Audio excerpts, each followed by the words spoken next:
정우성 문가비 사건이 미국에서 일어났다면 이라는 내용인데요. 최근 한국을 매우 뜨겁게 달군 이 정우성 배우 문가비 손해자 사건을 미국의 법적인 관점에서 한번 가볍게 살펴보려고 합니다. 배우 정우성과 모델 문가비 사이에서 태어난 아이를 둘러싼 이 논란이요, 한국 사회에 굉장히 큰 파장을 일으켰죠. 결혼하지 않은 상태에서의 출산, 양육권, 양육비 다양한 쟁점들이 대두되기도 했는데요. 이런 상황이 미국에서 발생했다면 어떻게 다뤄질 것인지입니다. 이 영상을 통해서 미국의 가족법 체계를 소개하기도 하고요. 단순히 어떤 스캔들을 다루는 게 아니라 미국에서였다면 어떤 식으로 평가될 것인지를 한번 살펴보고자 합니다. 단순히 연예인들 간의 가십성 기사라기보다는 이를 통해 미국의 가정법 그리고 관련 법 체계와 어떤 사회적인 인식, 철학에 대해 알아보는 시간이 되면 좋겠습니다. 자, 그럼 시작을 해볼게요. 들어가기 전에 이 채널은 미국 법, 세법, 그리고 파이낸셜 플래닝에 대한 전문적인 정보를 쉽게 이해할 수 있도록 제공하고 있습니다. 이 영상뿐만 아니라 더 많은 유익한 컨텐츠 앞으로도 계속 올릴 거니까요. 꼭 놓치지 않으시길 바라고요. 그러기 위해 지금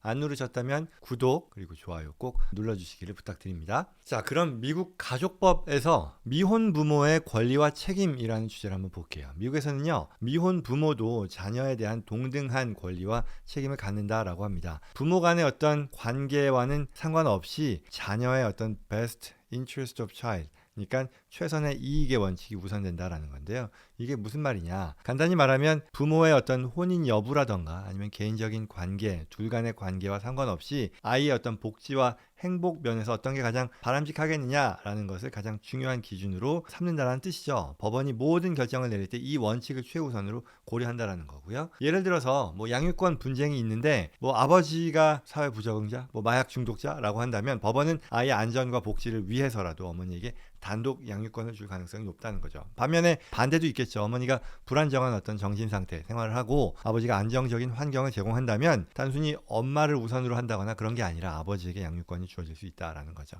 부모의 혼인 여부 또는 성별보다는 아이에게 가장 좋은 환경을 제공할 수 있는 쪽에 양육권이 주어져야 한다라는 그런 철학, 근본적인 기준을 가지고 평가한다는 그런 얘기입니다. 그 다음으로 양육권의 종류와 배분에 대해서도 살펴볼 수 있을 텐데요. 미국에서는 이 양육권, 커스터디라고 하죠. 이걸 크게 두 가지로 나누어서 결정합니다. 첫 번째는 법적인 양육권이에요. 리걸 커스터디라고 하는데 자녀의 어떤 성장에 있어서 의사 결정이 필요할 때 누가 내리느냐겠죠. 자녀의 교육, 의료, 종교 등과 같은 주요 결정을 내려주는 어떤 권리에 대한 부분일 것이고요. 두 번째는 물리적인 양육권을 얘기합니다. 피지컬 커스터디라고 하는데요. 자녀가 실질적으로 거주하는 데 있어서 누구랑 같이 거주하느냐, 어떤 장소라는 거에 있어서의 권리를 말하는 거죠. 그래서 이 두 가지 양육권은요, 서로 독립적으로 결정될 수 있습니다. 예를 들어서요, 한 부모가 물리적인 양육권을 가지고 있더라도 두 부모가 함께 법적인 양육권을 공유할 수는 있다는 거죠. 이거는 결국 아이의 어떤 일상적인 생활, 돌봄에 있어서는 한 부모가 주로 담당을 하지만 중요한 어떤 아이의 성장에 있어서의 의사결정은 두 부모가 함께 내리도록 한다는 그런 얘기겠죠. 뒤이어 좀 더 자세히 말씀드리겠지만 양육권 배분에 따라서 양육비의 지급 방식과 그런 금액에 대한 것도 달라질 수 있겠죠. 예를 들어서 공동의 물리적 양육권을 가진 경우라면 이 양육비는 각 부모의 각자의 소득과 그리고 아이와 보내는 시간을 고려해서 산정이 된다는 것이고, 반면에 한 부모가 단독으로 이 물리적 양육권을 가진다고 하면 다른 부모가 더 많은 양육비를 지급해야 되는 그런 상황도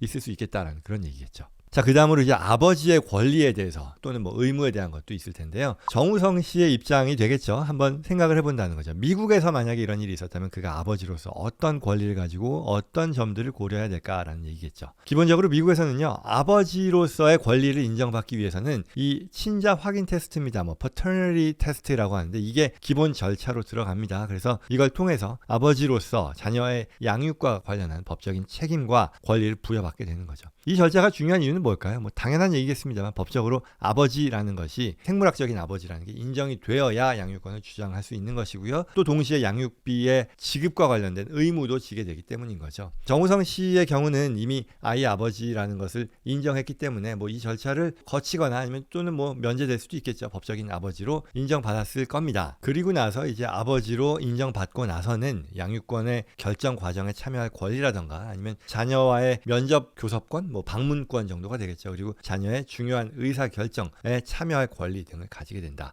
동시에 양육비 지급의 의무도 지게 되겠죠. 자, 그 다음으로는요, 이제 양육비 산정과 관련된 기준에 대한 얘기인데요. 첫 번째로는 양육비를 계산하는 방식입니다. 미국에서는요, 이게 또한 다 주법이 기준이 된다라고 하죠. 따라서 각 주에서 제공하는 공식 어떤 방식에 따라서 산정이 되는데요. 주마다 약간의 차이가 있고요. 그럼에도 대체로 비슷한 기준을 사용하게 됩니다. 한국 사람들 많이 거주하는 캘리포니아, 뉴욕 같은 그런 경우를 따지면요. 먼저 캘리포니아는요, 부모의 소득, 그리고 자녀와 보내는 시간, 그리고 세금 공제라든가 의료비 등을 고려해서 복잡한 공식을 사용한다라고 하고요. 뉴욕 같은 경우는 부모의 합산 소득을 먼저 산정하고요. 거기서 일정 비율, 예를 들어 자녀가 한 명일 경우에는 17%를 사용한다 하는데요. 양육비로 책정하고요. 이걸 각 부모의 소득 비율에 따라 분담하는 그런 방식으로 시작합니다. 그리고 각 주에서 다 공통적으로 사용되는 계산 기준이 있는데요. 다음과 같습니다. 첫 번째는 당연히 양 부모의 어떤 소득이 되겠죠. 양 부모의 월 소득을 합산한 다음에 기여 비율에 따라서 양육비를 분배하는 그 기준을 첫 번째로 삼고요. 그다음에 두 번째는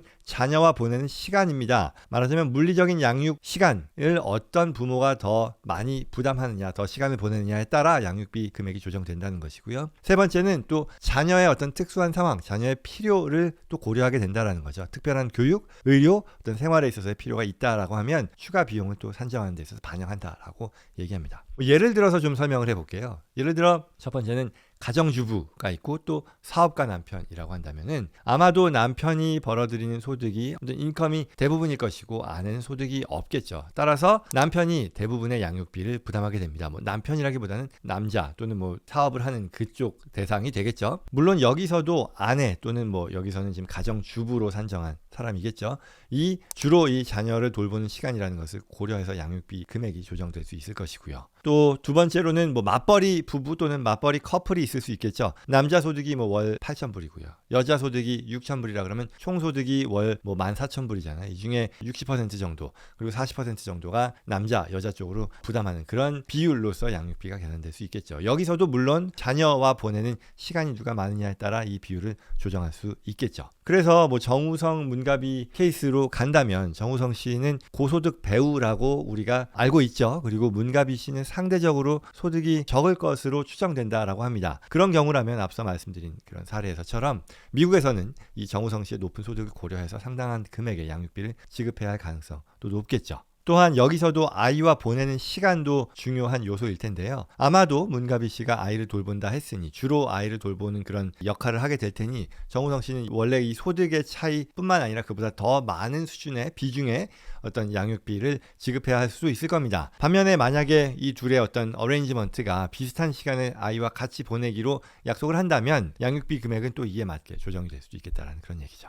그래서 이러한 양육비 지급의 사례를 좀 법적인 양육권 그리고 또 물리적인 양육권의 상황에 따라서 좀 더 나눠서 본다면요. 첫 번째는 양쪽 소득과 물리적인 양육 시간이 동일할 경우, 앞서 말씀드렸던 이 정우성 문가비의 경우에서도 만약에 양측이 소득은 다르지만 물리적 양육 시간이 비슷하다라고 했을 경우를 해당될 텐데요. 지금 이 사례는 양쪽의 소득도 비슷하고 물리적인 양육 시간도 동일한 경우를 말하는 거니까 이 경우에는 서로 양육비를 서로 지급할 필요가 없겠죠. 지급하지 않게 됩니다. 두 번째는 소득 차이는 있지만 물리적 양육 시간이 동일한 경우, 앞서 제가 정우성 문가비에서 이런 상황일까요? 라고 했었던 걸 텐데요. 높은 소득의 부모가요, 이 차이에 비례해서 양육비를 지급하게 된다라는 거고요. 세 번째는 만약에 한쪽이 물리적인 양육 시간의 대부분을 가지는 그런 경우라고 한다면 방문권만 가진 그런 부모가 양육비를 상당 부분 지급하게 되겠죠. 말하자면 이 어머니가 주 양육자이고요. 아버지는 격주 한 달에 한 번만 아이를 만난다라고 하면 아버지가 양육비를 거의 대부분을 지급하게 된다는 그런 얘기겠죠. 자, 다음으로 이제 양육비의 집행이라는 면에 있어서 이 양육비 결정이 되더라도요, 집행이 안 될 경우 어떻게 이걸 강제하겠느냐라는 그런 부분이 있을 텐데요. 미국에서는요, 당연히 미국 법에 이를 강제할 다양한 법적인 절차들이 있습니다. 이건 너무나도 당연하겠지만 아이의 복지를 보장하기 위한 중요한 장치이잖아요. 그래서 여러 방법들이 있는데요. 첫 번째로 연방 부모 위치 서비스, Federal Parent Locator Service예요. 그래서 양육비 의무를 지닌 부모의 위치를 파악하고요, 이 정보를 전달합니다. 사실은 개인 정보임에도 불구하고 이런 것들은 어떤 앞서 말씀드렸던 이 아이의 복지라는 것이 더 중요한 가치이다 보니 이런 것들을 다 할 수 있게 해준다는 얘기가 되겠죠. 두 번째는 wage withholding이요, 임금 압류예요. 법원은 어떤 배우자, 양육비 의무가 있는 배우자 또는 당사자가 이걸 집행하지 않을 경우에는요, 이 사람이 다니는 회사의 고용주에게 양육비 의무자의 임금 중에 일부를 압류해서 양육비로 지급하도록 명령할 수도 있습니다. 세 번째는요, 이 법정 모독입니다. Contempt of Court라고 해가지고요, 양육비 지급 거부하는 부모를요, 이 법정 모독죄로 또 처벌할 수도 있어요. 이 경우에는 당연히 이에 대한 양육비 지급이 강제되는 것뿐만 아니라 변호사 비용 그리고 법정에서의 그 비용도 지불해야 되는 그런 상황이 발생할 수도 있겠죠. 네 번째로는 세금 환급금을 압류할 수도 있습니다. 연방정부 또는 주정부에서 세금 환급분, 텍스 리펀드 받을 수 있잖아요. 내가 소득세 신고했을 때 많이 내가 원천 징수했으면은 나중에 돌려받을 수 있는데 이거를 압류해서 양육비로 지급할 수 있기도 하고요. 다섯 번째로 자산 압류요. 어떤 그 은행 계좌라든가 부동산 등의 자산을 압류할 수도 있고요. 여섯 번째로 면허 정지, 경제활동에 있어서 굉장히 큰 제약이 되겠죠. 뭐 전문직 면허라든가 뭐 운전면허까지도 포함해서요. 정지할 수 있는 것이고요. 그리고 일곱 번째로는 뭐 여권 발급을 거부한다거나 뭐 이것도 해당되겠죠. 특히 이런 경우는 굉장히 좀 큰 제재이기 때문에 상당한 규모의 양육비를 체납한 경우에 해당이 될 것이고요. 여권을 발급하는 것을 거부하거나 아니면 갱신이 거부될 수 있겠다는 그런 얘기입니다. 그래서 이게 어떤 식으로 진행이 되냐면요, 양육비를 받지 못한 부모가 이제 법원에 신고를 하겠죠. 그럼 당연히 법원은 먼저 이에 대한 강제로서 지급 명령을 내릴 것이고요. 이걸 어길 경우에 앞서 말씀드렸던 이런 것들을 이 상황에 따라서 적용하게 된다라는 그런 얘기겠죠. 실제 사례로요, 이 미국 연예인들 중에서도 이게 굉장히 큰 뉴스가 됐었던 게 있는데요. 유명 가수였죠. R. 켈리가 있는데 2019년이었나요? 양육비 미지급으로 인해 실제 본인이 구금이 된 적도 있습니다. 그때 당시에 약 16만 달러 정도의 양육비를 체납했고요. 이로 인해서 3일간 구금되기도 했습니다. 이거는 결국 뭐 유명인이라 하더라도요, 양육비 지급 의무라는 거에서 벗어날 수는 없는 것이고요. 피할 수 없다라는 걸 보여주는 사례였죠. 또 다른 사례로 뭐가 있었냐면 유명한 그 배우 찰리 쉰이 있죠. 이 사람은 전 부인도 유명 배우였는데 드니스 리차드라는 사람이었는데 매달 5만 5천 달러의 양육비를 지급해야 되는데 재정 문제로 지급을 못하게 되자 이 법원이 그 찰리 쉰의 수입에서 직접 양육비를 공제하도록 명령하기도 했었던 거죠. 그래서 이런 강력한 집행 방법들이 있고요. 부모가 양육비 지급을 회피하지 어렵도록 강제하는 그런 상황이니까, 예컨대 이게 뭐 정우성 씨의 경우에도 적용이 된다면 유명인이잖아요. 굉장히 유명한 손꼽히는 셀럽이니까요. 양육비 미지급이 심각한 어떤 사회적인, 법적인 또 문제 또는 영향, 파급 이런 효과가 있을 수 있으니 이걸 강제하기 위해 했겠죠. 이런 상황이 발생한다면. 마지막으로요, 이제 국제적인 양육권 분쟁이라면 어떻게 될까일 텐데요. 뭐 국제 결혼 있을 수 있잖아요. 뭐 한국인과 미국인 간의 어떤 결혼 내지는 미혼 상황에서 아이가 태어났을 때 굉장히 복잡한 법적인 문제가 발생할 수 있습니다. 그리고 이걸 제가 또한 가정법을 전문으로 하지 않는 사람의 입장에서 이걸 막 깊이 있게 들어가는 것은 수준이 넘어설 것 같고요. 그러나 기본적으로는 이 다음과 같은 법과 원칙이 적용된다고 합니다. 첫 번째는요, 일반적으로 그 아이가 어디에 사느냐, habitual 어떤 resident로서 어디에 위치하느냐에 따라 그 나라의 법이 적용된다라는 거죠. 예를 들어 아이가 미국에서 태어나고 주로 살았다면요, 당연히 미국 법이 우선적으로 적용될 가능성이 높겠죠. 그리고 그 밖에 다른 것들은 뭐 국제사법, 각 국가의 어떤 국제사법 규정에 따라서 어느 나라의 법을 적용할지를 결정하게 될 것이고요. 마지막으로 이게 뭐 헤이그 국제아동협약, 뭐 탈취협약 뭐 이런 게 있다고 하는데요. 이거는 좀 무시무시하긴 합니다. 탈취한다라는 표현이. 근데 그게 아니고 한 부모가 다른 부모의 동의 없이 아이를 다른 나라로 데려갔을 때 적용되는 그런 규정일 테니까요. 그런 것들을 가지고 종합적으로 판단한다라는 게 내용이 되겠습니다. 따라서 이런 것들을 적용한다 그러면 정우성 씨, 문가비 씨의 경우도 이게 뭐 누가 됐건 한국인 그리고 미국인 사이에서 태어난 거라고 가정한다면요, 이때 중요한 것은 우선적으로는 아이가 어디에서 살겠느냐를 가지고 평가를 한다. 미국에서 태어나고요, 주로 미국에서 산다라고 하면 미국 법원이 관할권을 가질 가능성이 높겠다. 따라서 이 경우에는 뭐 미국의 이 가족법에 따라 양육권과 양육비가 결정이 되겠죠. 이상 미국에서 이 일이 벌어졌다면 어떤 것들이 적용이 될지에 대해서 살펴봤는데요. 정우성 문가비 이 케이스를 통해서요, 이 미국 가족법의 특징, 철학에 대한 걸 좀 살펴볼 수 있지 않았을까 싶습니다. 미국 법은요, 아동의 최선의 이익이라고 했죠. 이걸 가장 우선적으로 고려하고요. 부모의 혼인 여부는 그렇게 중요한 요소는 아니다라는 것. 그리고 또 성별에 관계없이 공평한 어떤 양육의 책임과 권한을 강조한다라는 거죠. 그리고 또한 양육비를 산정하고 집행하는 데 있어서도 매우 굉장히 체계적이고 강력한 시스템을 갖추고 있다라는 걸 말씀드렸던 거죠. 그래서 오늘은 정우성 씨 또 문가비 씨 케이스를 통해서요, 미국 가족법에 대해서 어떤 이해를 해볼 수 있겠다. 이 가족법이라는 것이 단순히 어떤 법적인 문제를 넘어서서요, 뭐 사회적 어떤 문화적인 가치관을 반영한다라는 것도 볼 수 있을 것 같아요. 이 아동의 권리라든가 부모의 책임에 대해서 어떤 방향으로 나아갈지에 대해서도 생각해 볼 수 있지 않을까라는 그런 생각도 해봤습니다. 자, 여기까지였습니다. 오늘 내용도 도움이 되었기를 바라고요. 뭐 이런 정보가 필요한 분들 주변에 충분히 계실 거라 생각합니다. 이 채널 여러분과 함께 성장하는 공간이니까요. 구독과 좋아요로 다시 한번 이 다음에도 꼭 정보 놓치시지 않도록 눌러주시기를 바라고요. 또한 주변 분들께도요, 이러한 정보들이 충분히 전달될 수 있도록 도와주시기를 부탁드립니다. 그러면 다음 시간에 뵙겠습니다. 고맙습니다.